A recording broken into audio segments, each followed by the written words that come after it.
بسم اللہ الرحمن الرحیم رب اعوذ بک من همزات الشیاطین واعوذ بک رب ان یحضرون رب زدنی علما رب اشرح لی صدری ویسر لی امری واحلل عقدۃ من لسانی یفقهوا قولی والسلام علی من اتبع الہدی۔ اللہ رب العزت کی نازل کردہ آخری کتاب ہدایت قرآن مبین میں سے مختلف موضوعات اور عنوانات کے تحت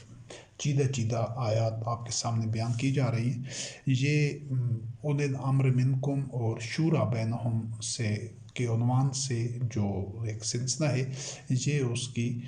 چھٹی نشست ہے۔ اس سے پہلے 5 نشستیں ہو چکی ہیں جن میں اولِ الامر کے جو اوصاف ہیں، جو اس کے شخصیت کے مختلف گوشے ہیں، جو اس کا طرز عمل ہے، کون کون سی خوبیاں اس میں ہونی چاہیے، یہ ہر مومن میں ہونی چاہیے۔ ہر مومن نے بھرپور کوشش کرنی ہے کہ وہ ساری خوبیاں اپنے اندر پیدا کرے، اللہ کی آیات سے اپنے آپ کو ہم آہنگ کرے، لیکن خاص طور پر اولِ الامر میں یہ سارے اوصاف اور یہ سارے جو خصلتیں ہیں، یہ ساری خوبیاں ہیں، وہ اس میں دوسروں سے زیادہ ہونی چاہیے۔ اس سلسلے میں جو آخری نشست میں جو ایک اولِ الامر کی جو ذمہ داریاں اور فرائض منصبی کے حوالے سے جو گوشے تھے، اس میں یہ استغفار اور مشاورت کے متعلق جو آیات تھی وہ بیان کی گئی۔ تو ابھی اس کا ایک اور جو ضمنی عنوان ہے وہ ہے اصبروا وصابروا ورابطوا اقیموا الدین، کہ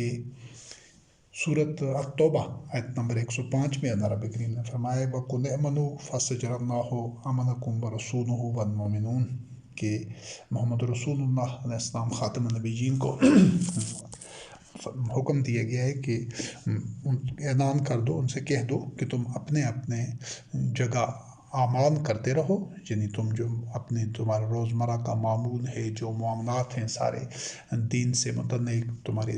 انفرادی زندگی، اجتماعی زندگی اور سارے جو مختلف گوشے ہیں، تمہارے سماجی گوشے ہیں، انفرادی گوشے ہیں معاشرے کے، وہ سارے معاملات تم کرتے رہو جس طرح اللہ وحدہ لا شریک کی آیات ہیں، اور جس طرح انہیں امر ان کو آگاہی دے رہا ہوتا ہے اس وقت محمد رسول اللہ علیہ السلام خاتم النبیین یا اس سے پہلے کے جو انبیاء اور رسول علیہ السلام تھے، وہ جس طرح وحی کی بنیاد پر، اللہ رب العزت کی آیات کی بنیاد پر معروف کا تعین کر رہے تھے، تو وہ ایک حکمت کے ساتھ وہ تمام مومنین کو ان سے آگاہ رکھا جاتا ہے۔ تو اس سلسلے میں ان کو جو مومنین ہیں وہ اپنی اپنی جگہ پر اپنی ذمہ داریاں جو کہ 24 گھنٹے کی ہوتی ہیں، جو زندگی کے ہر گوشے سے متعلق ہوتی ہیں، اپنے آپ کو وحی کی تعلیمات سے انفرادی اور اجتماعی سطح پر ہم آہنگ رکھنا، تم یہ کرتے رہو۔ پھر اللہ، اس کا رسول اور مومنون تمہارے ان اعمال کو دیکھتے رہیں گے، یعنی وہ نگاہ رکھیں گے، وہ ایک مانیٹرنگ کا سسٹم ہوگا کہ تاکہ تمام مومنین جو کہ عہد کر چکے ہیں اللہ وحدہ لا شریک کے ساتھ، اللہ کی وحی کی اتباع کا اور اجتماعی نظام کے اندر رہتے ہوئے، تاکہ کوئی مومن خیانت کا مرتکب نہ ہو سکے، کوئی مومن دوسرے مومنین کو دھوکہ نہ دے سکے، اور کوئی مومن ایسا نہ ہو کہ اللہ کی حدود کو پامال کر رہا ہو۔ تو یہ جو نگرانی کا، مانیٹرنگ کا، اور جو اوپر ان کی ایک اوور سینگ کا کہ وہ سارے معاملات کو دیکھنے کا جو عمل ہے، وہ مومنین کی ذمہ داریاں ہوں گی ان میں سے۔ اور یہ جو جب تک ایک نظام باقاعدہ طور پر زمین کے کسی خطے میں تشکیل نہیں پا جاتا، تو یہ ایک انفرادی طور پر آپ یوں سمجھیں کہ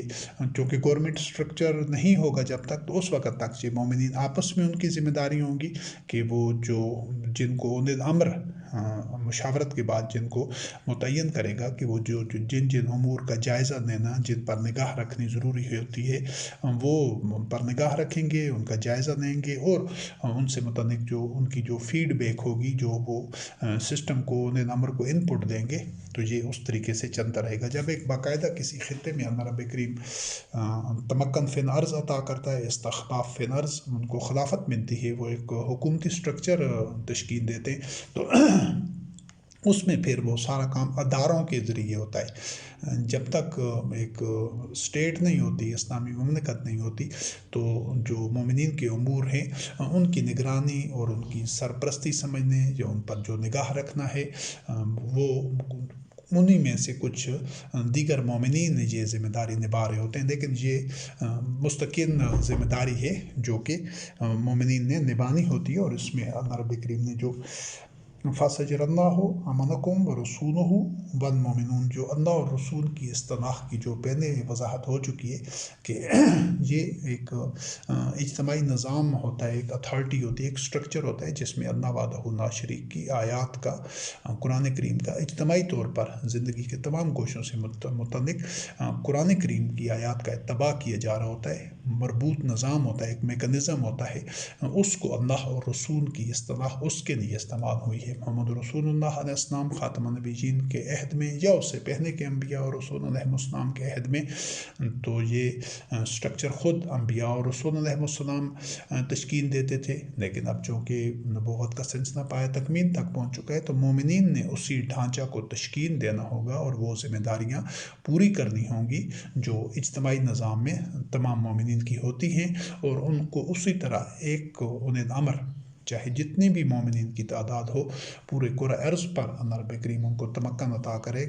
انشاءاللہ العزیز، تو وہ پھر بھی ایک ہی انہیں امر وہ تمام معاملات کو نگرانی کر رہا ہوگا اور وہ معروف کو طے کر رہا ہوگا حکمت کے ساتھ۔ تو یہ اس طرح یہ سارا نظام محکموں کے تحت اس وقت ہوگا، لیکن جب وہ جو ٹرانزیشنل پیریڈ میں ہے، ابتدائی مراحل میں ہے، تو اس وقت یہ کچھ مومنین کی ذمہ داری ہوں گی کہ انہوں نے مختلف شعبوں میں مومنین کی کارکردگی کا جائزہ لینا ہوگا، ان پر نگاہ رکھنی ہوگی تاکہ ان کی مسلسل اصلاح کا عمل جاری رہے۔ پھر اس کے بعد سورۃ طٰہٰ آیت نمبر 132 میں اللہ رب العزت نے یہ بھی محمد رسول اللہ علیہ السلام کو مخاطب کیا گیا ہے نزول قرآن کے عہد میں، لیکن قیامت تک آنے والے تمام جو انہیں امر ہیں ان کے لیے بھی یہی رہنمائی ہے۔ وَأْمُرْ أَهْلَكَ بِالصَّلَاةِ وَاصْطَبِرْ عَلَيْهَا لَا نَسْأَلُكَ رِزْقًا نَحْنُ نَرْزُقُكَ، کہ خود بھی تو اپنے جو اہل ہیں، اہل سے مراد یہ صرف اہل خانہ نہیں ہوتے بلکہ انبیاء اور رسول علیہ السلام کے جتنے بھی متبعین ہوتے ہیں، مومنین ہوتے ہیں، وہ سب اس کے اہل ہوتے ہیں جو ان کے ساتھ دینے والے ہوتے ہیں، ان کو اور جو ان کو صلاۃ کا امر، یعنی ان کو صلاۃ کا حکم دے، صلاۃ قائم کرنی، خود بھی صلاۃ پر جو اقامت صلاۃ ہے اس پر کاربند رہنا، اور ساتھ تمام مومنین کو بھی ساتھ لے کر چلنا۔ اور صلاۃ کی وضاحت اپنی جگہ پر یہ آ بھی چکی ہے پہلے بھی متعدد حوالوں سے کہ یہ چند رکعت ادا کرنے کا نام نہیں ہے، محض ایسا نہیں ہے کہ بس چند رکعت چند منٹوں میں ادا ہو گئی تو صلاۃ ادا ہو گئی۔ صلاۃ ایک 24 گھنٹے کا ایک طریقہ کار ہے، ایک حکمت عملی ہے، ایک مراحل ہیں ہر شعبہ زندگی سے متعلق، اور وہ مسلسل مومن کی زندگی کے آخری سانس تک وہ صلاۃ قائم رہتی ہے۔ جب ایک دفعہ صلاۃ قائم کی جاتی ہے تو پھر اس کو زندگی کے آخری سانس تک توڑا نہیں جاتا۔ یہ چند رکعتوں والی صلاۃ نہیں ہے کہ مسجد میں جا کر چند رکعتیں ادا کر لی اور صلاۃ قائم ہو گئی، نہیں، یہ مومن کی صلاۃ جب وہ اللہ وحدہ لا شریک کے سامنے سر سجدے میں رکھتا ہے، وہ طبعی طور پر نہیں ہے کہ جسمانی طور پر پیشانی زمین پر رکھنی، نہیں، جب اللہ کی آیات کے سامنے سجدہ ریز ہو جاتا ہے تو پھر مومن مرتے دم تک سر اٹھاتا نہیں ہے اللہ کی بارگاہ سے، تو وہ سجدہ، وہ صلاۃ، اور اس میں یہ بھی حقیقت ہے کہ یہ جو قیام، رکوع اور سجدہ والی صلاۃ ہے یہ بھی دین کا حصہ ہے، یہ بھی شعائر دین میں سے، لیکن یہ کسی بہت بڑے نظام کا محسوس پیکر ہے، بذات خود یہ مقصود نہیں ہے۔ وہ جو اللہ وحدہ لا شریک کی وحی کا اجتماعی طور پر اتباع کیا جا رہا ہوتا ہے، اس کی محسوس شکل ہے یہ صلاۃ، جس میں قیام، رکوع اور سجدہ ہوتا ہے اور قرآن کریم کی اس میں تلاوت اور قرأت کی جاتی ہے۔ تو یہ خود بھی انہیں امر نے یہ صنعت قائم کرنی ہوگی، اور اس کے ساتھ جو مومنین ہوں گے ان کو بھی اسی صنعت کے اوپر ثابت قدم رکھنے کے لیے اس کی توجہات کا مرکز ہوگا، یہی اس کا فوکس اسی پر ہوگا۔ اور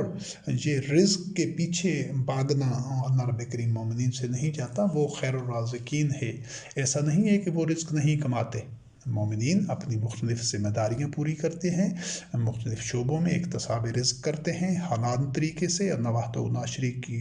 حدود کی پاسداری کرتے ہوئے، اور بھرپور محنت کے ساتھ۔ مومن کبھی بھی کاہن یا کمچور یا نکھٹو نہیں ہو سکتا، بلکہ دوسرے تمام لوگوں سے، جتنی یہ اقوام جو اقوام مغرب ہیں یا ترقی یافتہ معاشرے دیگر اقوام ہیں، ترقی یافتہ اقوام، تو وہ تو ان یوں سمجھیں کہ ان کو یہ مادی زندگی ہی، یہ طبعی زندگی، دنیا اور اس کی زیب و زینت اور آسائشیں ہی ان کا مقصود نظر ہیں اکثریت کا، تو وہ تو اسی کے لیے پاگل ہوتے ہیں، اسی کے لیے وہ سب کچھ قربان کر دیتے ہیں، اپنا آرام، سکون، اپنی ترجیحات، ہر چیز، تاکہ وہ زیادہ سے زیادہ وہ یہ سہولتیں اور یہ مادی وسائل اور یہ چیزیں حاصل کر سکیں، مال و دولت۔ لیکن مومن کا معاملہ یہ نہیں ہے، مومن ان سے زیادہ محنتی ہوتا ہے۔ اس چیز کو اچھی طرح سمجھنا ضروری ہے کہ مومن ایسا نہیں ہے کہ تارک الدنیا ہے یا کاہن ہے یا وہ کوئی غیر فعال قسم کی کوئی ایسی شخصیت ہے جو بس تسبیح میں اور ذکر اذکار میں اور یہ سارا دن نوافل اور اس طرح نمازیں پڑھنے میں لگا رہے گا۔ نہیں، مومن معاشرے کا ان اقوام مغرب سے زیادہ وہ محنتی ہوگا، زیادہ اوقات کار اس کے ہوں گے، اور وہ زیادہ سے زیادہ بہتر کارکردگی شو کرنے والا ہوگا۔ اس کی جو ذمہ داریاں ہوں گی اس میں، چاہے وہ طالب علم ہے، چاہے وہ ڈاکٹر ہے، انجینئر ہے، کسان ہے، مزدور ہے، کوئی کاروباری ہے، کوئی بھی شعبہ زندگی اس کا ہے، تو وہ اس میں بھرپور محنت کر رہا ہوگا، پوری صلاحیتوں میں پالش کرتے ہوئے، اپنی صلاحیتوں کو بڑھاتے ہوئے آگے بڑھتا ہی جائے گا محنت کرتے ہوئے، لیکن وہ اس کا مدعا نہیں ہوتا، مقصد نہیں ہوتا کہ رزق زیادہ سے زیادہ کمائے یا زیادہ سے زیادہ سامان آرائش و زیبائش کا یا جو اسراف و تبذیر میں اس کو خرچ کرے۔ اس کا جو زاویہ نگاہ ہوتا ہے وہ مختلف ہوتا ہے، اس کا ہدف رزق کمانا نہیں ہے۔ رزق اللہ رب کریم ان کو دیتا ہے جو اتنے محنتی لوگ ہوں گے، جو دن کی کچھ گھڑیاں بھی ضائع نہیں کر رہے ہوں گے، اور جو تخلیقی ذہن کے حامل ہوں گے، تو رزق کے خزانے اللہ رب کریم ان کو ہر طرف سے رزق ان پر نازل کرے گا، اور برکات ہوں گی رب العزت کی، لیکن ان کا وہ روزی کے پیچھے، رزق کے پیچھے، یا مادی جو اشیاء ہیں ان کے پیچھے وہ پاگل نہیں ہوگا، وہ اس کے اعصاب پر سوار نہیں ہوں گی۔ تو یہ مفہوم ہے کہ لا نسألک رزقا نحن نرزقک، رزق وہ کریم رب اتنا دیتا ہے کہ مومن اس سے سیر ہو جاتے ہیں، ان کی ضروریات سے، ان کی توقعات سے زیادہ رزق دیتا ہے، لیکن وہ ان کا ہدف نہیں ہوتا زیادہ سے زیادہ رزق کمانا۔ ابھی یہ جو طاغوتی نظام ہے، اس میں تو چاہے جس کے پاس جتنی بھی دولت ہے وہ دولت اور بڑھانا چاہتا ہے، اور زیادہ اثاثہ جات اور زیادہ اختیارات کے لیے، اور اپنی انا کے لیے، اپنے خاندان کے لیے، جبکہ مومن اس سے زیادہ محنت کر رہا ہوتا ہے، لیکن وہ ساری نوع انسانی کے نفع کے لیے، وہ اللہ وحدہ لا شریک کی رضا کے لیے، اپنے نفس کے تزکیہ کے لیے، اس کے یہ اہداف ہوتے ہیں۔ اور سورۃ الاحزاب آیت نمبر 53 میں اللہ رب کریم نے فرمایا وَلَٰكِنْ اِذَا دُعِيتُمْ فَادْخُلُوا فَإِذَا طَعِمْتُمْ فَانتَشِرُوا وَلَا مُسْتَأْنِسِينَ لِحَدِيثٍ، کہ یہ مومنین کو اللہ رب کریم نے یہ ایک ہدایات دی ہیں کہ جب تمہیں بلایا جائے کھانے کے لیے تو تم اس وقت جاؤ، اور جب تم کھانا کھا لو تو پھر اس وقت منتشر ہو جاؤ، اپنے مختلف کاموں میں واپس چلے جاؤ، اپنی مصروفیات میں، اور باتوں میں، حدیث میں لگے ہوئے، حدیث سے مانوس ہو کر ادھر ادھر کی باتیں، حدیث کا جو لفظ ہے جہاں پر لغوی معنی میں، وہ یہ کہ غیر ضروری باتیں، ادھر ادھر کی باتوں میں، بس گپوں میں، جس طرح اپنے اردو زبان میں استعمال کرتے ہیں، گپ شپ میں مت بیٹھ جایا کرو۔ یہ جو بنیادی طور پر انہیں امر کی ذمہ داریوں میں سے، اس وقت محمد رسول اللہ علیہ السلام خاتم النبیین بھی اس کا اہتمام کر رہے تھے، اور یہ چونکہ قرآن کریم کریم میں اس چیز کا مینشن کیا گیا ہے، قرآن کریم میں اس کا تذکرہ موجود ہے۔ تو اللہ رب العزت کی وحی کہتے ہیں ہر نفس کی اپنی ایک نفس بھی ایسا نہیں ہے جو غیر ضروری ہو یا محض برتی ہو یا خانہ پوری ہو۔ ہم اس کی حکمتوں، اس کی وسعتوں اور اس کی گہرائیوں اور اس کی منفعتوں کو بے شک نہ سمجھ سکیں اپنے محدود علم کی وجہ سے، اپنی کم فہمی کی وجہ سے، لیکن اس میں اللہ رب کریم کی حکمتیں جو وہ خود جانتا ہے تو اس میں لامحدود حد تک موجود ہیں۔ نو انسانی کی فلاح اور اصلاح کا جو اس میں سامان ہے، جو ہدایت کا سامان ہے، تو اس وقت محمد رسول اللہ علیہ السلام خاتم النبیین یہ اہتمام کر رہے تھے۔ اس وقت تو چونکہ اور کوئی رابطے کا ذریعہ ہی نہیں تھا، بس مشافہ ملاقات کے ذریعے ہی اس طرح براہ راست بات چیت ہو سکتی تھی یا رابطہ ہو سکتا تھا۔ اب تو بہت سارے ذرائع پیدا ہو گئے، لیکن اس وقت صرف یہی ذریعہ تھا۔ تو اس وقت اس چیز کو یقینی بنایا تھا محمد رسول اللہ علیہ السلام نے کہ وہ مومنین کو اپنے گھر کھانے پر دعوت دیتے تھے ایک رابطے کے لیے اور اللہ کی آیات کے حوالے سے لوگوں تک پہنچانے کے لیے، جڑا رہنے کے لیے۔ تو یہ اہتمام انہیں امر کو بھی کرنا ہوگا کہ آج کے تقاضوں میں جس طرح بھی ہو وہ مومنین کے ساتھ رابطے میں، ایک تو ویسے تو جو اس کا رابطہ ہے وہ تو 24 گھنٹے کا انہیں امر کا اور مومنین کا رابطہ ہوگا جو وحی کا اتباع کرنے والے ہوں گے۔ اس سے الگ، اس سے دوسرے پہلو پر ان کے ساتھ طبی طور پر، جسمانی طور پر بھی رابطے کا اہتمام انہیں امر نے کرنا ہوگا، تاکہ ایک جو معمول کے رابطے ہیں ان کے علاوہ بھی وہ ان کے ساتھ جڑا رہے۔ یعنی ایک تو سوشل میڈیا ہو گیا، مختلف چینلز ہو گئے، مختلف جو الیکٹرانکس میڈیا ہے اس کے ذریعے رابطہ،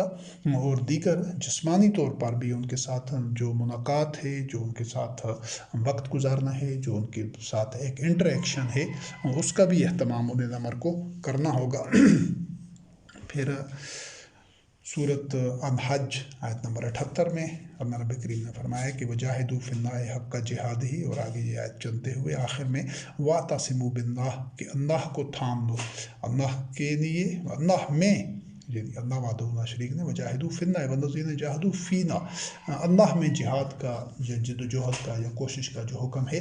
تو اس حد تک کوشش کرو کہ جس حد تک کوشش کرنی چاہیے۔ تو یہ اس کی اپنے مقام پر کچھ وضاحت ہو بھی چکی ہے، اور مزید بھی وضاحت آئے گی کہ یہ جو جہاد ہے جسے عام طور پر مفہوم یہ لیا جاتا ہے کہ بس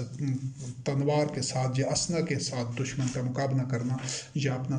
دفاع کرنا قوت کے ذریعے، بے شک یہ جہاد کی ایک صورت ہے، اور جہاد کا جو آخری منزل یا مرحلہ یا معراج ہے وہ یہی ہے کہ طاقت کے ذریعے دشمن کا مقابلہ کرنا، اس میں جان دے دینا یا دشمن کی جان لے لینا، یہ بھی جہاد میں شامل ہے۔ لیکن صرف وہی جہاد نہیں ہے، وہ قتال ہے، اور وہ جہاد کی اگلی مرحلہ ہے۔ جہاد جد و جہد ہے، دین کو سمجھنے سے لے کر تزکیہ نفس کے حوالے سے، اور اس معاشرے کے نو انسانی کی نفع کے لیے کیے جانے والا ہر کام جہاد ہے۔ جس بھی حوالے سے جب اللہ وحدہ لا شریک کی وحی کا اتباع انسان کر رہا ہے، اپنا تزکیہ نفس کر رہا ہے، معاشرے میں اصلاح کے لیے وہ سرگرم عمل ہے، اپنی توانائیاں، صلاحیتاں، مال، دولت، ہر چیز وحی کے اتباع کے لیے فی سبیل اللہ نو انسانی کے نفع اور اصلاح کے لیے خرچ کر رہا ہے، یہ بھی جہاد ہے۔ تو یہ جہاد کس حد تک کرنا ہے؟ جس حد تک جہاد کرنے کا حق ہے، اور واعتصموا باللہ، اللہ کو تھام کر رکھنا ہے۔ اس چیز کی پہلے وضاحت آ چکی ہے کہ اللہ رب کریم نے واعتصموا باللہ کے الفاظ بھی استعمال کیے ہیں قرآن کریم میں، اور واعتصموا بحبل اللہ، یعنی اللہ کی رسی کو پکڑ لو یا تھام لو، اللہ کو تھام لو، یعنی اللہ کے ساتھ جڑنا۔ تو اللہ رب کریم وحدہ لا شریک رب تو ایسا طبی وجود تو نہیں ہے، وہ تو لیسا کمثلہ شیء، اس کی تو کوئی مثل ہی نہیں ہے۔ اور پھر ایک جگہ اور اللہ رب کریم نے فرمایا کہ جو اللہ نے نازل کی ہے کتاب، اس کے ساتھ اعتصام، اس کو بھی تھام لو۔ تو اب اللہ کی رسی بھی طبی طور پر کہیں ایسا نہیں ہے کہ اس کے دیکھیں اور پکڑیں اور یہ کہیں کہ یہ اللہ کی رسی ہے، تو نہ اللہ رب کریم کا اس طرح وجود ہے طبی طور پر، نہ اللہ کی رسی کا۔ یہ دونوں جو اصطلاحات ہیں یہ صرف اور صرف اللہ رب کریم کی کتاب قرآن مبین موجود ہے، تو جہاں پر اللہ رب کریم نے قرآن کے ساتھ جڑنے کا، اس کو تھامنے کا یا پکڑنے کا حکم دیا ہے، تو وہی اللہ کی رسی ہے، اور وہی اللہ رب کریم کا جو انسانیت کے ساتھ جو رابطہ ہے، جو اس کے احکامات ہیں، جو دین ہے، وہ قرآن کریم ہے۔ جب اس کے ساتھ جڑ جائیں گے تو خود اللہ کی رضا سے ہم آہنگ ہو جائیں گے۔ جب ہمارے تمام اعمال قرآن کریم کے مطابق ہوں گے تو انہیں امر نے اعتصام باللہ، اللہ کے ساتھ جڑنے کو ایک یقینی بنانا ہوتا ہے کہ جتنے بھی مومنین اس کے ہاتھ پر بیعت کر چکے ہیں وہ سب مستقل طور پر ہر شعبہ زندگی میں اللہ کو تھامے رکھیں، اللہ کی کتاب کو، اللہ کی رسی کو، اس کو وہ اس سے ٹوٹے نہ، اس کو چھوڑے نہ۔ اور صورت آل عمران آیت نمبر 103 میں، یہ تو صورت الحج کی آیت نمبر 78 تھی، تو صورت آل عمران کی آیت نمبر 3 میں جو الفاظ ہیں وَاعْتَصِمُوا بِحَبْلِ اللَّهِ جَمِيعًا وَلَا تَفَرَّقُوا، کہ تم سب مل کر اللہ کی رسی کو تھامے رکھو اور تفرقہ میں نہیں پڑنا۔ صرف یہ اللہ کی کتاب قرآن کریم ہی ہے جو تفرقہ سے بچا سکتی ہے، ورنہ جو دیگر ماخذات ہیں، جو دیگر آدمیوں کے بنائے ہوئے جو سرچشمے ہیں جن کو ہدایت کا ذریعہ اور جن کو دین قرار دیا گیا ہے، احادیث، روایات، سنت، فقہ، تصوف، اور یہ سارا جو لٹریچر ہے، جتنے ملفوظات ہیں، کتابیں ہیں، اور جتنے مراکز ہیں، مختلف قبریں اور مختلف جگہیں، یہ ساری کی ساری چیزیں آدمیوں کی گھڑی اور بنائے ہوئے یہ وحدت کو توڑتے ہیں اور فرقہ بندی کے لیے بنیاد فراہم کرتے ہیں۔ یہ تمام فرقے صرف اسی وجہ سے ہیں کہ جب اللہ وحدہ لا شریک کی رسی کو چھوڑ کر اور دیگر آدمیوں کے بنائی ہوئی رسیوں کو پکڑنا شروع کیا ہے انسانوں نے یا مسلمان قوم نے، اس وجہ سے یہ سارا ان میں جو تفرقہ بندی، اختلافات اور ذلت اور زوال، انحطاط اور اللہ کی لعنت اور ہر طرح کی جو معاشرے کا ایک انتشار ہے، بدحالی ہے اور تحقیر ہے، اور یہ صرف اسی وجہ سے ہے کہ انہوں نے اللہ کی رسی کو چھوڑا ہے۔ جب دوسری رسی کو پکڑ لیا جاتا ہے تو اللہ رب کریم کی رسی خود چھوٹ جاتی ہے، چاہے بندہ زبان سے کہتا بھی رہے کہ نہیں ہمارا قرآن پر ایمان ہے اور یہ اللہ کی آخری کتاب ہے۔ کہنے سے کچھ نہیں ہوتا، کرنے سے نتائج ملتے ہیں اور عمل سے، تصدیق کرنے سے۔ پھر صورت اعراف کی آیت نمبر 199 میں اللہ رب کریم نے جو مومنین کے لیے جو ان کی تسکین قلب کا سامان ہے اور اونا بالتصرف ہے، تو وہ جو محمد رسول اللہ علیہ السلام جو ذمہ داریاں نبھا رہے تھے وہ انہیں امرتیں بھی نبھانی ہوں گی اور اس کی وہ فرائض منصبی میں ہوگا، جس طرح اللہ رب کریم نے فرمایا خذ العفو وامر بالعرف واعرض عن الجاہلین، کہ یہ مومنین کے جو مال دولت میں ان کی ضرورت سے زیادہ ہے وہ جب پیش کرتے ہیں تو ان سے وصول کرنا ہوتا ہے، اور پھر دیگر مومنین کی منفعت اور اصلاح کے لیے اور ان کے تزکیہ کے لیے اس کو خرچ کرنا ہوتا ہے۔ یہ بھی انہیں امر کی ذمہ داری ہے۔ اور وامر بالعرف، یہ جو وہی لفظ ہے کہ عرف کے ساتھ ان میں امر قائم کرنا، یعنی اللہ وحدہ لا شریک کی جو آیات بینات ہیں وہ سب میں معروف ہیں، اب ان کی بنیاد پر حکمت عملی کے تحت زمینی حقائق کو دیکھ کر جو پروسیجرز، جو طریقہ کار وضع کیا جاتا ہے وہی عرف ہوتا ہے، جس سے سب جانتے ہیں کہ اللہ کی ان آیات کا، اس حکم کا اس طرح اس کی عملی صورت ہوگی، اس پر عمل کرنے کی اجتماعی طور پر یہی عرف ہوتا ہے۔ وَأَعْرِضْ عَنِ الْجَاهِلِينَ، اور جو جاہل ہیں، جو وحی کا اتباع نہیں کرتے تو ان سے اعراض برتنا ہوتا ہے، ان سے غیر ضروری جھگڑا، الجھاؤ، بحث مباحثے، مناظرے یا جو محض حجت ان کے ساتھ جھگڑے کے انداز سے الجھنے کی اور توانائیاں ضائع کرنے کی ضرورت نہیں ہوتی، ان سے اعراض برتنا ہوتا ہے۔ جو وحی کا اتباع نہیں کرنا چاہتا وہ نہ کرے، لیکن اگر ان کے ساتھ خواہ بحث تمیز شروع کر دی جائے یا ان کو کوئی زبردستی کسی کو دین پر نہیں لایا جا سکتا، تو مومنین نے اسی وجہ سے جو نہیں آنا چاہتا وحی کے اتباع کے راستے پر وہ فیصلہ کر لیتا ہے، تو پھر اس کے ساتھ ان سے اعراض برتنا ضروری ہوتا ہے۔ صورت توبہ کی آیت نمبر 103 میں اللہ رب کریم نے فرمایا خذ من اموالہم صدقۃ تطہرہم وتزکیہم بہا وصلی علیہم ان صلاتک سکن لہم، کہ ان کے مال میں سے صدقہ، جہاں پر خذ العفو ہے، جہاں پر خذ من اموالہم صدقہ، یہ دونوں ایک ہی مفہوم ہے۔ صدقہ کی بھی اس سے پہلے وضاحت ہو چکی ہے کہ مومن جب جان اور مال اللہ کہ ہاں اللہ کو بیچ دیتا ہے، سونپ دیتا ہے جنت کے عوض، تو پھر وہ اس کی اس عہد کی، اس میثاق کی، اس سودے کی جو اس نے اللہ کے ساتھ کیا ہوتا ہے، اس کی تصدیق کے لیے اپنا سب کچھ عہدہ نمبر کے سامنے پیش کر دیتا ہے کہ یہ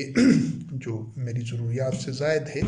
اس پر آپ کا حق تصرف ہے کہ یہ میں اللہ کو بیچ چکا ہوں۔ تو پھر وہ عہدہ نمبر اس کی جو اس کا صورتحال کو دیکھتے ہوئے دوسرے مومنین کے اصلاح کے لیے، ان کے نفع کے لیے، ان کے تزکیہ کے لیے اس میں سے جتنا بھی خرچ کر دیتا ہے، جتنا بھی استعمال کر دیتا ہے، تو وہ بندہ اطمینان قلب کے ساتھ، طمانینت قلب کے ساتھ وہ اپنے دل میں ذرا بوجھل بھی محسوس نہیں کرتا اور سب کچھ پیش کر دیتا ہے۔ تو یہ اس طریقے سے وہ ان کے مالوں میں سے یہ صدقہ وصول ہو جاتا ہے۔ صدقہ یہ محض فقیروں غریبوں کو چند ٹکے دینے کا نام نہیں ہے، صدقہ یہ ہے کہ اپنے اس دعوے کو سچ کر دکھانا، اور اس کے لیے وہ سب کچھ حاضر کر دیتا ہے۔ اس سے کیا ہوتا ہے؟ اس سے طہارت ہوتی ہے۔ وہ منافقین کی یہی طہارت نہیں ہو رہی تھی جو مسجد زرار والے تھے، کہ وہ بالکل نہ تو جہاد میں، قتال میں جانا چاہتے تھے، نہ مشکلیں برداشت کرنا چاہتے تھے، اور نہ مال خرچ کرنا چاہتے تھے۔ تو ان کے تو کیونکہ قلب میں وحی نہیں تھی، جس کے قلب میں وحی ہوتی ہے، اللہ رب کریم کی آیات ہوتی ہیں، صرف وہی دین کی تصدیق کر سکتا ہے۔ جس کے قلب میں اللہ کی آیات نہیں ہیں، وہ کبھی بھی تصدیق نہیں کر سکتا، وہ تکذیب کرتا ہے، اور یہی اس کے قلب کا مرض ہوتا ہے۔ تو جو سب کچھ پیش کر دیتا ہے، وہ اس سے ہی اس کے قلب کی طہارت ہوتی ہے، اور ان کا تزکیہ ہوتا ہے، ان کے نفس کی نشو و نما ہوتی ہے۔ وَصَلِّ عَلَيْهِمْ إِنَّ صَلَاتَكَ سَكَنٌ لَهُمْ، یہ جو صلات کا مفہوم ہے، یہ مکمل وضاحت کے ساتھ جو انبیاء اور رسول علیہ السلام سے متعلق، ان پر ایمان سے متعلق جو موضوع ہے اس میں بیان کیا جا چکا ہے۔ تو یہ نبی کریم علیہ السلام کو صلات کا حکم ہے مومنین پر۔ یہ جو عام طور پر صلات کا ایک غلط مفہوم ہے کہ بس درود و سلام پڑھتے رہو اور اللہم صلی علی پڑھتے رہو تو صلات ہو گئی۔ صلات ہے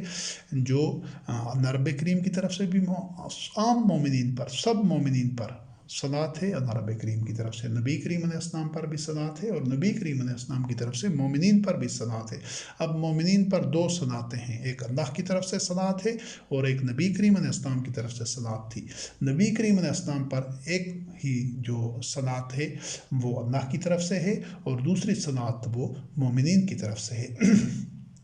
تو یہ ایک ایسا عمل ہے کہ یہ زبان سے اللہم صلی علی جو صلی اللہ علیہ وسلم پڑھنے کی چیز نہیں ہے، یہ ایک عمل ہوتا ہے، اس کی مکمل وضاحت ہو چکی ہے۔ تو یہ اس جو محمد رسول اللہ علیہ السلام خاتم النبیین کی صلات تھی مومنین کے لیے، اس سے مومنین کو سکینت ملتی تھی، ان کی تسکین ہوتی تھی، ان میں اطمینان پیدا ہوتا تھا، اور یہ عہدہ نمبر کی ذمہ داری ہیں۔ اور خصوصی طور پر جس طرح سورت بنی اسرائیل آیت نمبر 89 میں اللہ رب کریم نے محمد رسول اللہ علیہ السلام کے متعلق کہا کہ وَمِنَ اللَّيْلِ فَتَهَجَّدْ بِهِ نَافِلَةً لَكَ، کہ رات کی اوقات میں، یہ دن بھر کی تو مصروفیت اور ذمہ داری ہوتی ہے، عہدہ نمبر کی سارے جو سماجی معاملات ہوتے ہیں، عدل و قسط سے متعلق جو دیگر معاش کے مسائل، اور جو بھی مومنین کے تمام معاملات میں چونکہ رہنمائی دینی ہوتی ہے، عہدہ نمبر نے سب کی نگرانی کرنی ہوتی ہے، سب کے ساتھ جڑا رہنا ہوتا ہے، سارے معاملات، سارے امور اس میں ہوتے ہیں۔ تو رات کے اوقات میں خصوصی طور پر جو قرآن کریم کی آیات میں، اللہ کی آیات میں غور و فکر میں، مشاورت میں، یہ اضافی ذمہ داری ہوتی ہے عہدہ نمبر کے اوپر۔ اور اسی طرح محمد رسول اللہ علیہ السلام پر جو ذمہ داری تھی کہ اللہ کی آیات بیان کرتے تھے، مشاورت کرتے تھے، اس میں تفکر، تدبر ہوتا تھا اللہ کی آیات میں، پھر حکمت عملی وضع کی جاتی تھی، اور سارے معاملات وہ یہ تہجد محض یہ چیز نہیں ہے کہ 4 رکعتیں، 8 رکعتیں یا 16 رکعتیں پڑھ لیں اور تہجد ادا ہو گئی۔ اس میں قرآن کی تلاوت کرنی ہوتی ہے، اور سمجھنا ہوتا ہے کہ قرآن کے کن کن آیات کے کیا کیا تقاضے ہیں، اور کس طرح ان پر عمل درآمد ممکن ہے۔ یہ ایک مشاورتی عمل ہوتا ہے، اور تفکر کا عمل ہوتا ہے، تعقل کا، اس میں فکر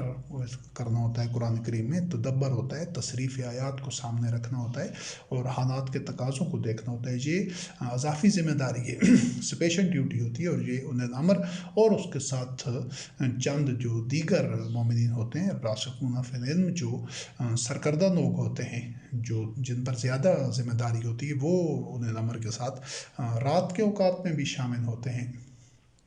اور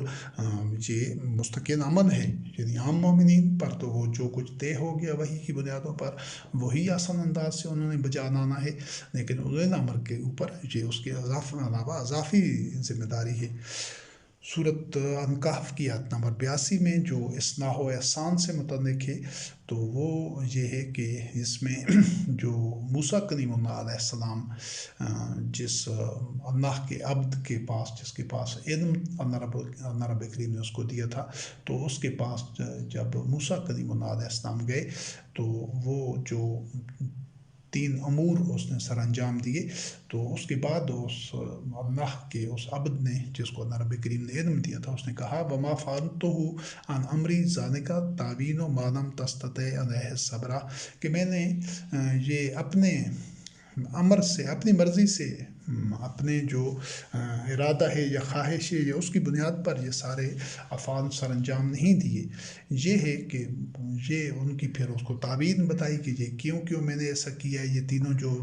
اقدامات تھے، تو یہ اس کی تعبیر کے طور پر بتایا کہ اس پر تو صبر نہیں کر سکا تھا۔ موسیٰ کلیم اللہ علیہ السلام کو یہ کہا کیونکہ موسیٰ کلیم اللہ علیہ السلام بار بار سوال کر بیٹھے، تو جب 3 دفعہ ایسا ہوا، اعتراض کر بیٹھے 3 دفعہ، جب ایسا ہوا کہ اس سوال اور اعتراض کے بعد وہ ان کی جو رفاقت تھی وہ ختم ہو گئی، کیونکہ یہ پہلے وضاحت ہو چکی ہے کہ جب اتباع کیا جاتا ہے تو پھر اس میں سوال نہیں پوچھے جاتے۔ یہ بحث تمہیس، یہ سوالات، یہ بان کی کھال کھینچنا، یہ موشگافیاں اور یہ غیر ضروری ایک حجت اور اس طرح کے معاملات، یہ اتباع پھر ممکن نہیں رہتی۔ اس چیز کو بالکل واضح طور پر سمجھنا ضروری ہے مومنین کے لیے کہ انہیں امر جو مشاورت کے بعد فیصلہ کرتا ہے، اس کو سمینا و اطعنا، آمنا و صدقنا سنبو تسلیما کے مرحلے پر جا کر اس کی اتباع کرنی ہوتی ہے۔ نہ تو اس سے اختلاف کیا جا سکتا ہے، نہ اس کوئی تحفظات رکھے جا سکتے ہیں، نہ اعتراض کیا جا سکتا ہے، اور نہ اس سے غیر ضروری جو سوالات اور مباحث اور کرید کر پوچھنا اور بات کی کھال کھینچنے کا دین میں تصور نہیں ہے۔ یہ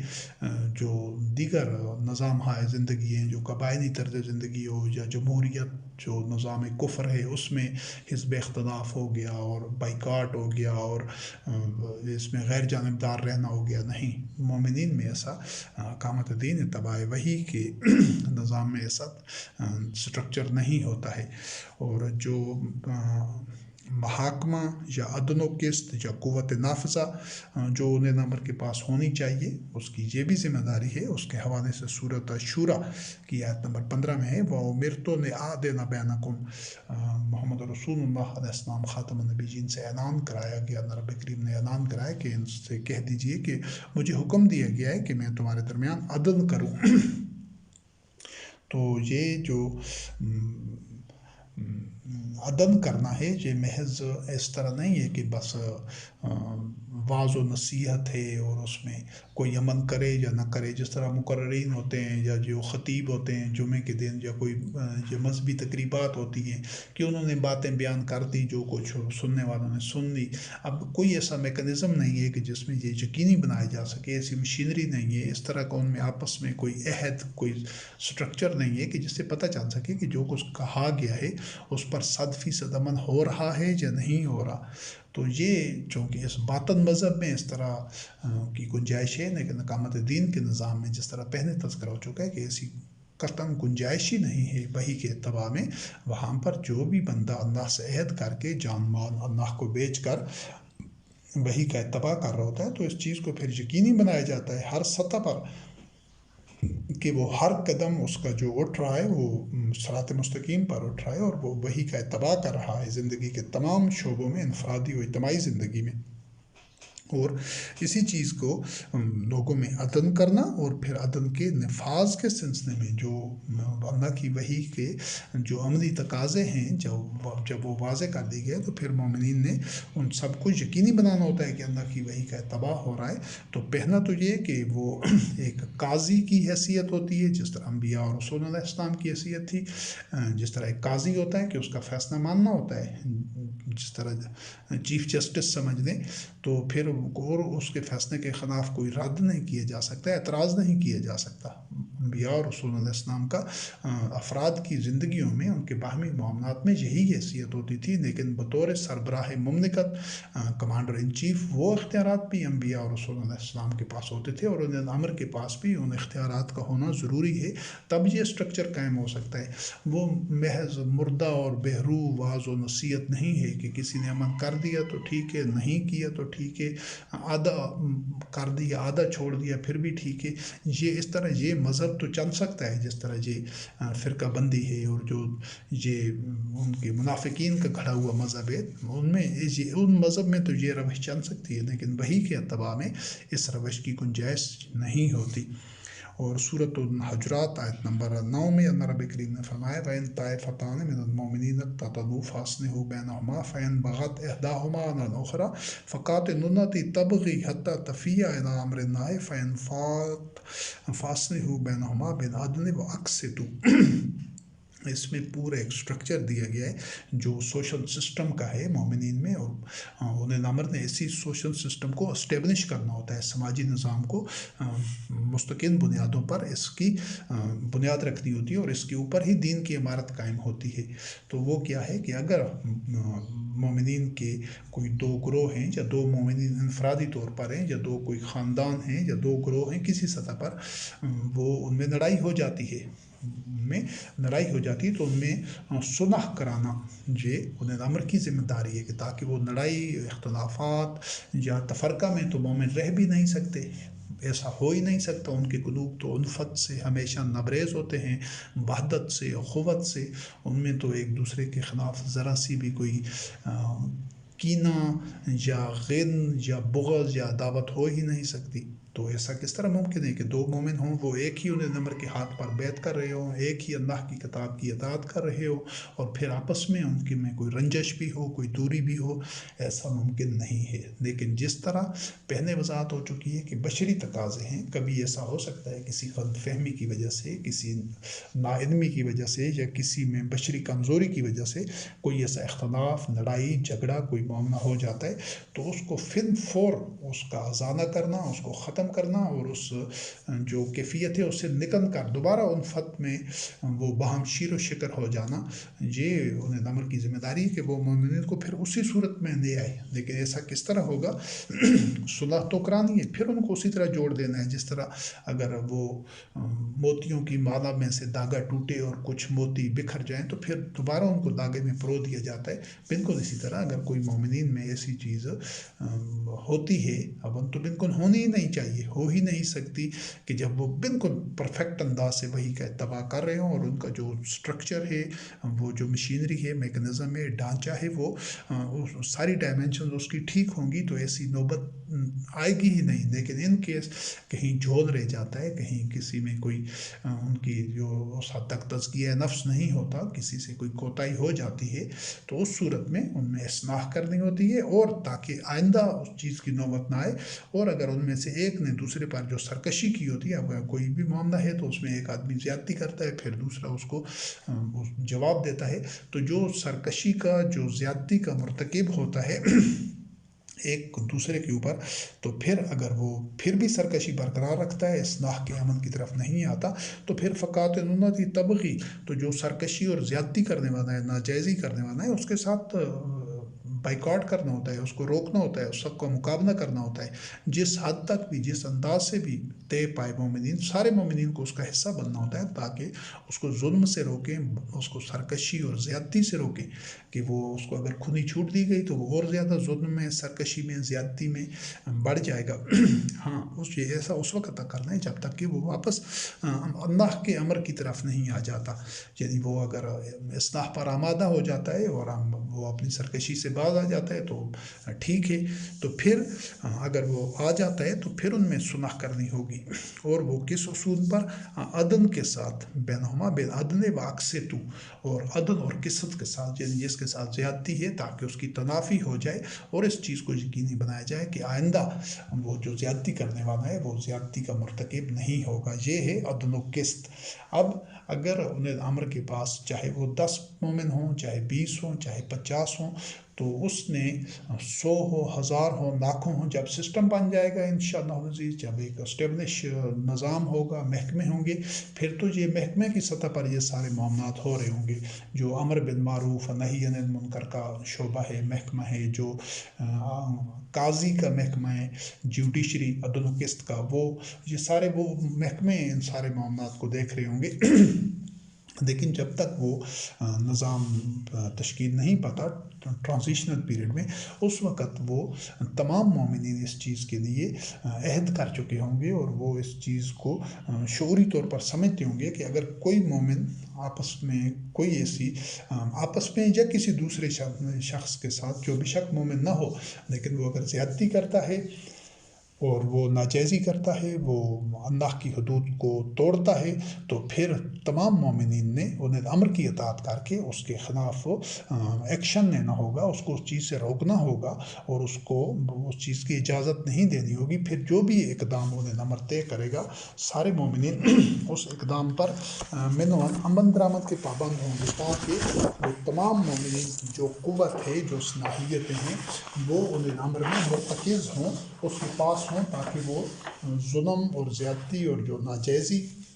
ہو رہی ہے اس کا راستہ روک سکے، اس کا سدباب کر سکے۔ اگر ایسا نہیں ہوتا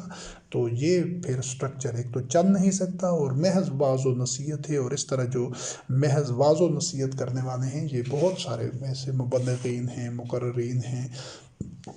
اور یہ مختلف جو سوشل میڈیا چینلز پر اور اس طرح پلیٹ فارمز پر یہ کتاب لکھ دی، ٹھیک ہے، یا تقریر کر دی، یا درس دے دیا، سننے والوں نے سن لیا، نہیں،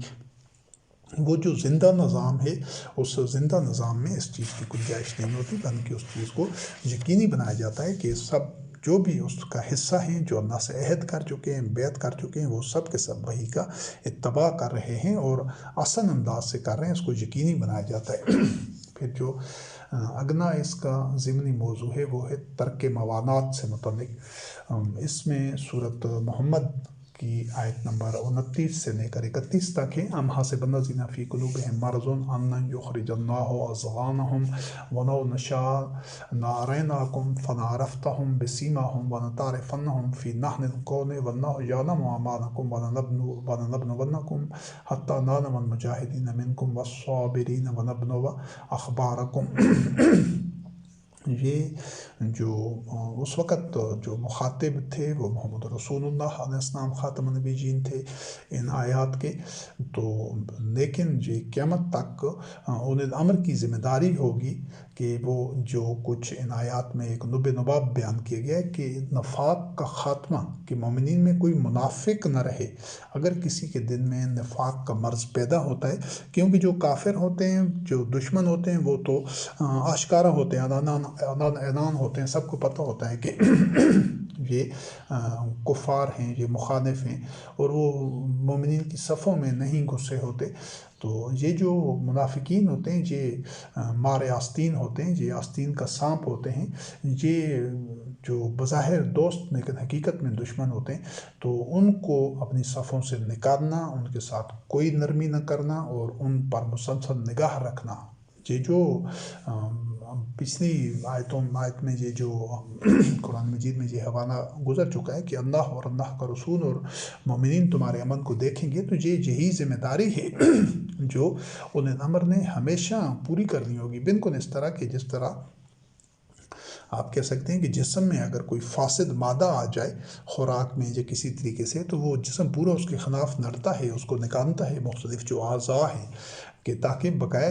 باقی جسم صحت مند رہے اور وہ ہلاکت سے بچ جائے۔ تو اگر یہ ایسے لوگوں کو جو وحی کے اتباع کے مطابق اس معیار پر اس پیمانے پر نہیں اترتے ایسے لوگوں کو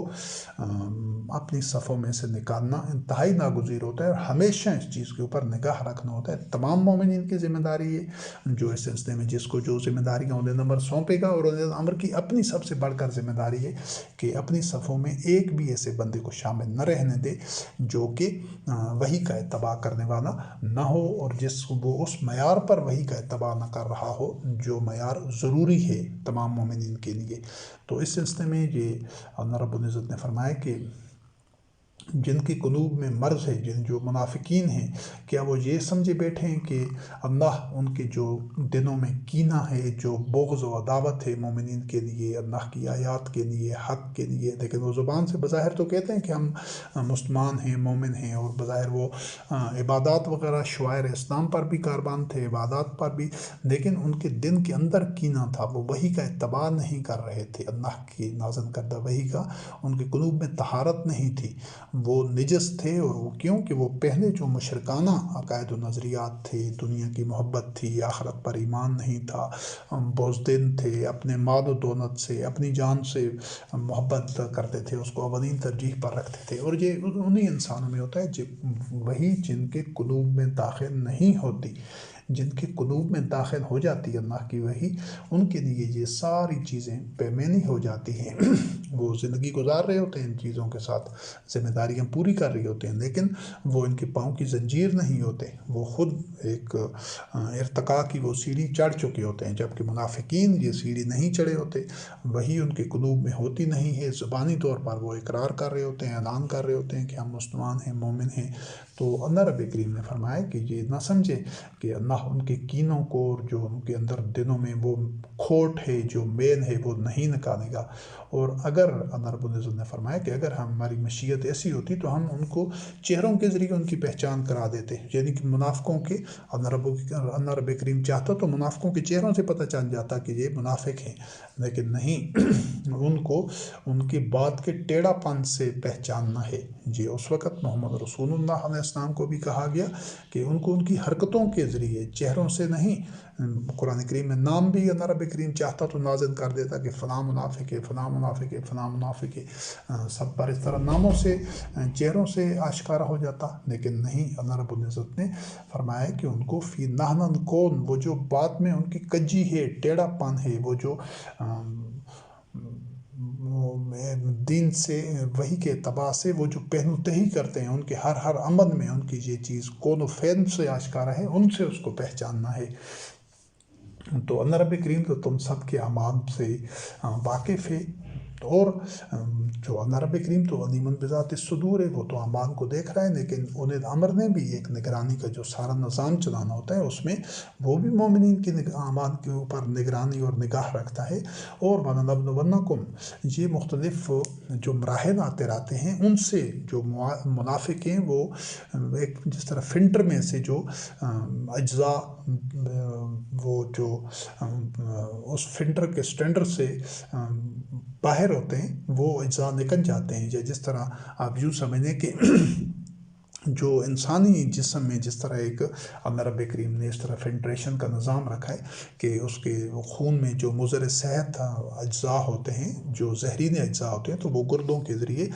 خارج ہو جاتے ہیں، جو صحت مند چیز ہوتی ہے وہ باقی رہتی ہے۔ تو یہ جو مختلف آزمائشیں ہوتی ہیں، مختلف ابتلاء کے اوقات ہوتے ہیں، یا مختلف جو نشیب و فراز آتے ہیں، ان سے پتہ چل جاتا ہے کہ کوئی بندہ کتنا کھوٹا ہے، کتنا کھرا ہے، کتنا مخلص ہے، صدق پر ہے یا کذب پر کے اوپر ہے۔ تو منافقین کو اسی پیمانے سے پرکھنا ہوتا ہے اور ان کو اپنی صفوں سے نکالنا ہوتا ہے۔ یہ اولیا الامر کی بنیادی ذمہ داری ہے کہ کوئی بھی جس شخص میں منافقین والی کوئی عادت ہو،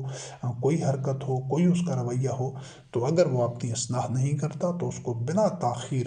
اپنی صفوں سے نکال باہر کرنا ہوتا ہے۔ اور اس سے یہ پتہ چل جاتا ہے کہ تم کون ایسے ہیں جو اللہ کے راستے میں جد و جہد کرنے والے ہیں، صبر کرنے والے ہیں، اور یہ مسلسل یہ جانچ پرکھ کا عمل جاری رہتا ہے۔ یہ مختلف اوقات میں، اقوام میں، معاشروں میں، جماعتوں میں یا مختلف طرح کے حالات میں یہ اس طرح کے مراحل آتے رہتے ہیں، لیکن اس کے لیے جو بصیرت والی نگاہ ہوتی ہے اس کو صاف پتہ چل جاتا ہے کہ کون ہے جو وحی کا اتباع اخلاص اور صدق کے ساتھ کر رہا ہے، اور کون ہے جو پہن و تہی کر رہا ہے، جو فرار چاہتا ہے، جو بہانے بناتا ہے، جو اس میں کوتاہی ظاہر کرتا ہے۔ اور جو اگلا حوالہ ہے سورۃ التوبہ آیت نمبر 73 میں، یہ بھی اولي الامر کے ذمہ داریوں میں سے ہے۔ اللہ رب کریم نے اس وقت محمد رسول اللہ علیہ السلام کو فرمایا جاہد الکفار والمنافقین واغلظ علیہم، کہ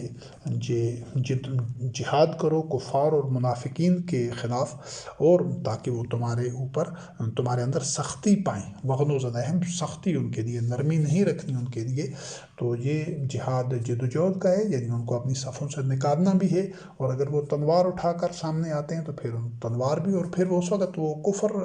کی حالت میں پہنچ جائیں گے جب سامنے آشکارا ہو کر مخالف بن جائیں گے، لیکن جب چھپے ہوئے بھی ہیں تو ان کے ساتھ نرمی نہیں کرنی، ان کو ڈھیل نہیں دینی یا ان کو نظر انداز نہیں کرنا، ان کے ساتھ سختی کرنی ہے۔ اگر وہ اپنی اصلاح نہیں کرتے تو ان کو نکال باہر کرنا ہے۔ اور یہ جو منافقین ہوتے ہیں فی درک اسفل من النار، یہ جہنم کے نچلے درجے میں ہوتے ہیں، کفار سے بھی نیچے، تو یہ زیادہ رجس اور غلیظ ہوتے ہیں، گندے ہوتے ہیں۔ ان کو کسی صورت میں بھی اپنی صفوں میں نہیں رہنے دیتے مومنین۔ اگر یہ گندی مچھلیاں رہیں گی تو یہ دوسرے مومنین بھی اس سے متاثر ہوں گے۔ اور جو ذمہ داریوں میں جو اولي الامر کی ذمہ داریاں ہیں، فرائض منصبی ہیں، اس سلسلے میں یہ جو ایک آخری مرحلہ ہے وہ ہے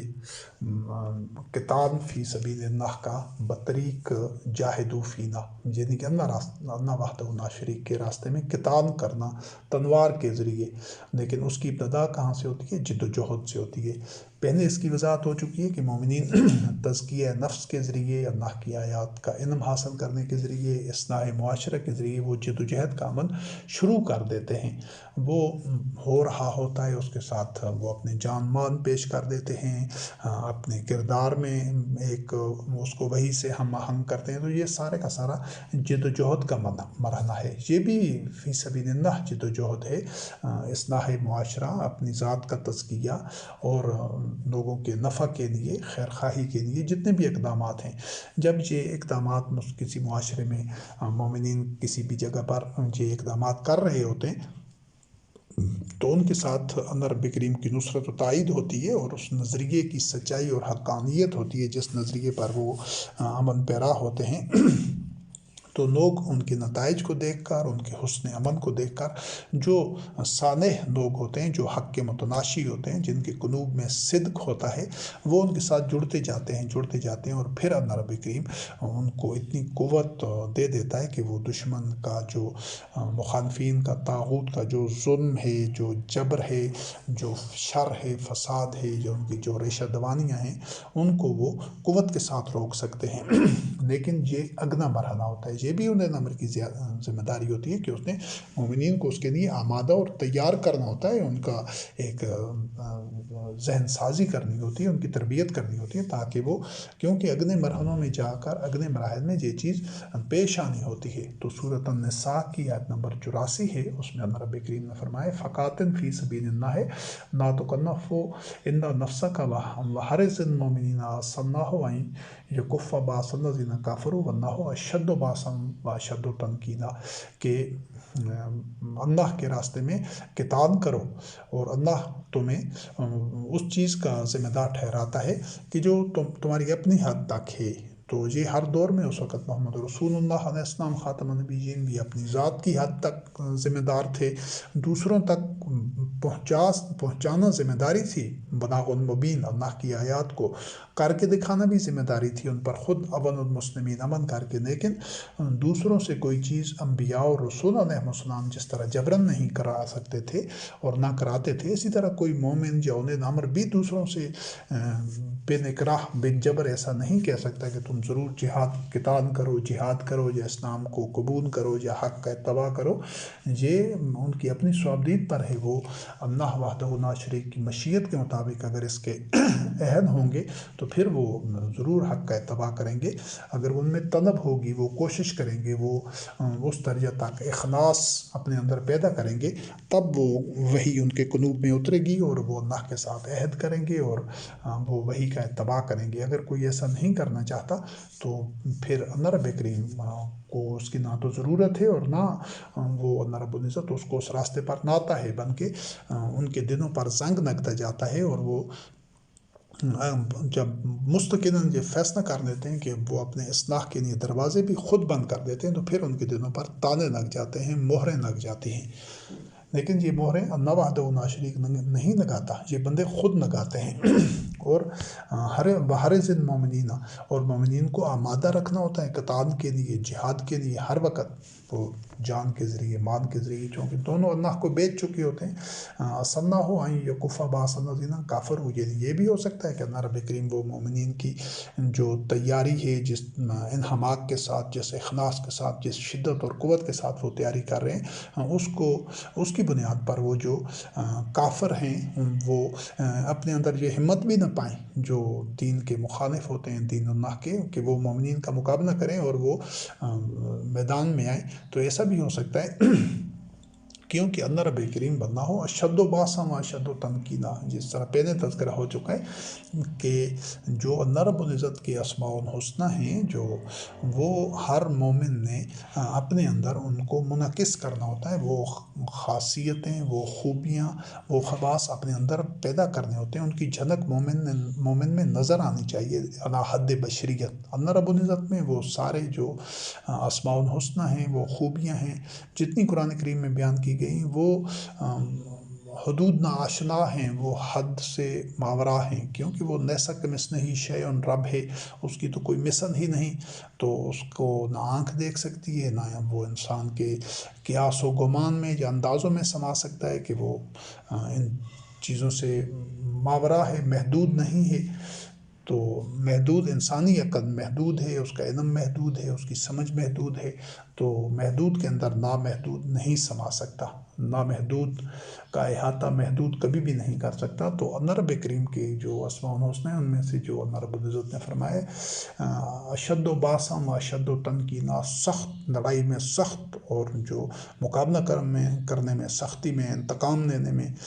تو دشمنوں کے مقابلے میں مومنین کو بھی ایسا ہونا لازمی ہے۔ مومنین کوئی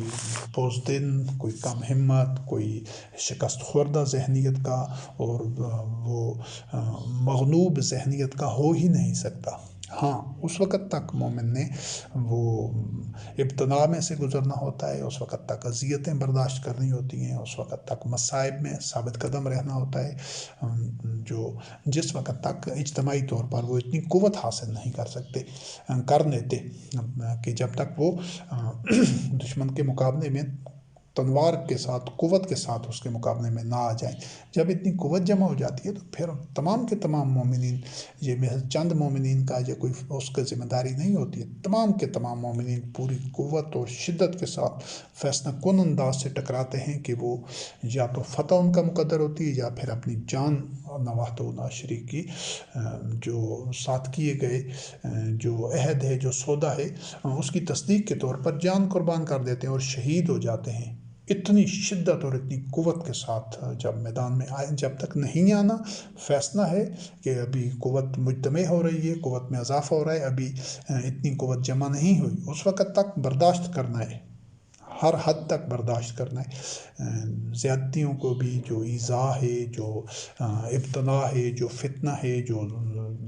طاغوت کی جو ریشہ دوانیاں ہیں، شرانگیزیاں ہیں،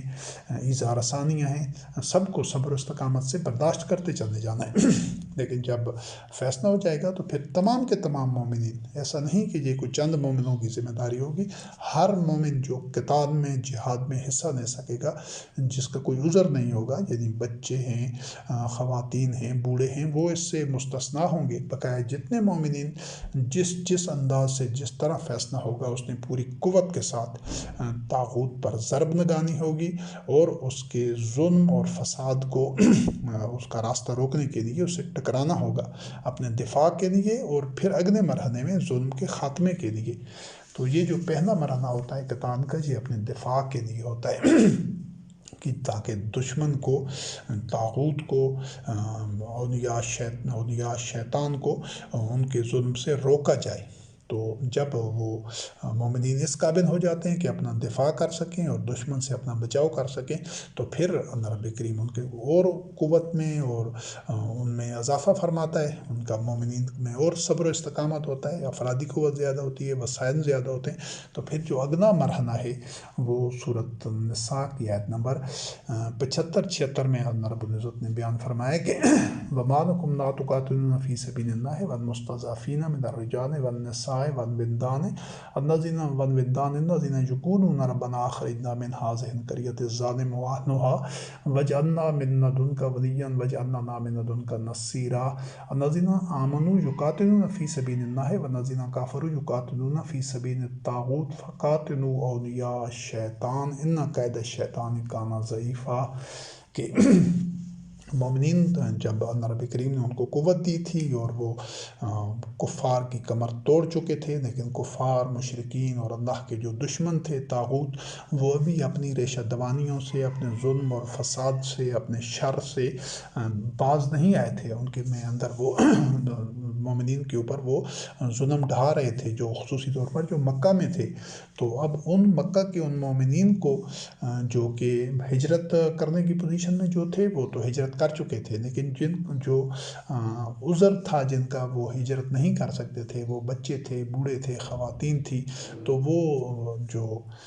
کفار تھے، مشرکین تھے، ان کے لیے، ان کے ظلم کے لیے تختہ مشق بنے ہوئے تھے، اور وہ اللہ وحدہ لا شریک سے وہ دعا کر رہے تھے۔ وہ مومنین سے بھی، اصل میں تو اللہ رب کریم سے جو دعا ہوتی ہے، وہ مومنین دوسرے بھائیوں کی ذمہ داری ہوتی ہے کہ وہ اس دعا کو مستجاب کریں، کیونکہ یہ سارا نظام اللہ وحدہ لا شریک کے بنائے گئے وسائل اور جو مادی قوانین ہیں، انہی کے تحت وہ فروغ پاتا ہے، تشکیل پاتا ہے، اور انہی کے تحت اس کی نمو ہوتی ہے۔ تو اللہ رب العزت اپنے وعدے انہی وسائل اور اسی جو سارے مادی چیزیں ہیں، انہی کے ذریعے پورے کرتا ہے۔ تو وہ جو کی نصرت جو کرنی تھی، وہ مومنین نے کرنی تھی، اور مومنین کے پاس اللہ رب کریم نے ان کو جس صلاحیت دی تھی، تو وہ کہہ رہے تھے کہ ربنا اخرجنا من هذه القرية الظالم اهلها، کہ اس بستی والے ظالم ہیں، تو ہمیں اس بستی سے نکال، اور ہمارے لیے اپنے بارگاہ سے، من لدنک، اپنے ہاں سے، ولی بیج، جو ہمارا مددگار ہو، اور اپنی بارگاہ سے ہمارے لیے ناصر بیج، نصیرہ، نصرت کرنے والا۔ اور پھر جو مومنین ہوتے ہیں وہ تو اللہ کے راستے میں قتال کرتے ہیں، اور جو کافر ہوتے ہیں وہ طاغوت کے راستے میں۔ تو ان کے ساتھ اللہ رب کریم نے حکم دیا ہے فَقَاتِلُوا أَوْلِيَاءَ الشَّيْطَانِ، شیطان کے اولیاء سے، ان کے جو سرپرست ہیں، جو ان کے ساتھی ہیں، ان کے ساتھ قتال کرو۔ اور شیطان کی جو جان ہوتی ہے، یہ کمزور اور بودی ہوتی ہے۔ اس چیز کو سمجھنا بڑا ضروری ہے کہ یہ جو باطن کی، طاغوت کی یہ جو چالیں ہوتی ہیں، وہ کبھی بھی حق کے مقابلے میں کامیاب نہیں ہو سکتی۔ جب حق منظر عام پر نہیں ہوتا، تو پھر اس وقت تک باطن ہر طرف چھایا ہوتا ہے، ہر طرف ظلمات ہوتے ہیں، اندھیرے ہوتے ہیں، لیکن جب حق کا سورج طلوع ہوتا ہے، تو پھر ممکن نہیں کہ اندھیرے باقی رہ جائیں۔ تو یہ جو اس کو ایک اور مقام پر اللہ رب کریم نے یہ جو شرک کا ارتکاب کرنے والے، ان کو مکڑی کے جانے سے تشبیہ دی ہے۔ جس طرح مکڑی کا جانا بظاہر جتنا بھی پھیلا ہوا ہو، تو اس کو بڑی آسانی سے صاف کیا جا سکتا ہے، تو اسی طرح یہ جو مشرکین کا تانا بانا ہوتا ہے، یہ جو وہ بھی بڑا کمزور ہوتا ہے۔ جس طرح یہاں پر ان قید